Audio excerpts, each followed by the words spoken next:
नमस्कार, आप देख रहे हैं आपका अपना चैनल द वंदे भारत। मार्च के बाद भारत में कोरोना महामारी खत्म हो सकती है। संक्रमण से जुड़े आंकड़े इसके साफ संकेत दे रहे हैं।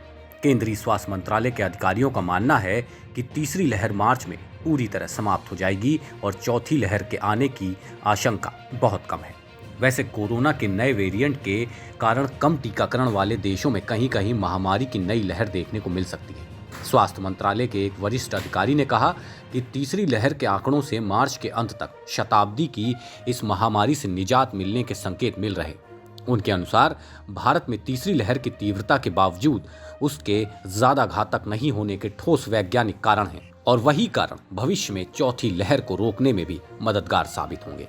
उन्होंने कहा कि तीसरी लहर के दौरान भारत में दुनिया के अन्य देशों की तुलना में संक्रमितों की कम संख्या, उन्हें अस्पताल में भर्ती कराने की कम जरूरत और कम मौतों के पीछे भारत में बड़ी आबादी में बनी हाइब्रिड इम्यूनिटी जिम्मेदार है। तीसरी लहर के बाद ये हाइब्रिड इम्यूनिटी और भी ज्यादा मजबूत हुई है। दरअसल कोरोना से बचाव में दो तरह की इम्यूनिटी काम आती है। एक तो सामान्य संक्रमण के बाद व्यक्ति के शरीर में इम्यूनिटी बनती है जो भविष्य में संक्रमण से बचाव में काम आती है। दूसरी, वैक्सीन के कारण भी शरीर में कोरोना के खिलाफ इम्यूनिटी बनती है।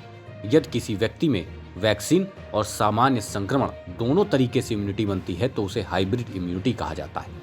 वरिष्ठ अधिकारी के अनुसार दुनिया भर में वैज्ञानिक रूप से यह साबित हो चुका है कि हाइब्रिड इम्यूनिटी कोरोना से बचाने में सबसे अधिक कारगर है। भारत की स्थिति देखें तो पिछले साल मार्च में शुरू हुई दूसरी लहर के दौरान वैक्सीन से बनी इम्यूनिटी बहुत कम लोगों में थी।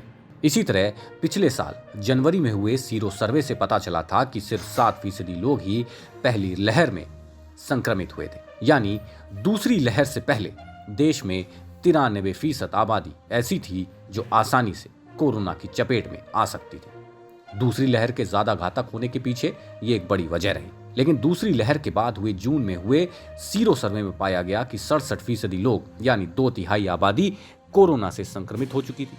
वहीं जुलाई से टीकाकरण अभियान में बड़े पैमाने पर टीके लगाए गए। अब तक देश में 15 साल से अधिक उम्र के 70% व्यक्ति को दोनों डोज लग चुका है और 90% आबादी को कम से कम एक डोज टीका लग चुका है। तीसरी लहर के बाद अभी तक सीरो सर्वे नहीं कराया गया है, लेकिन माना जा रहा है कि डेल्टा वेरिएंट की तुलना में 5 गुना अधिक संक्रामक ओमिक्रॉन वेरिएंट के कारण लहर में अधिकांश लोगों के नए सिरे से संक्रमित हुए होंगे। इस तरह से देश की अधिकांश आबादी हाइब्रिड इम्यूनिटी से लैस हो चुकी है। देश दुनिया की तमाम खबरों के लिए देखते रहिए द वंदे भारत। नमस्कार।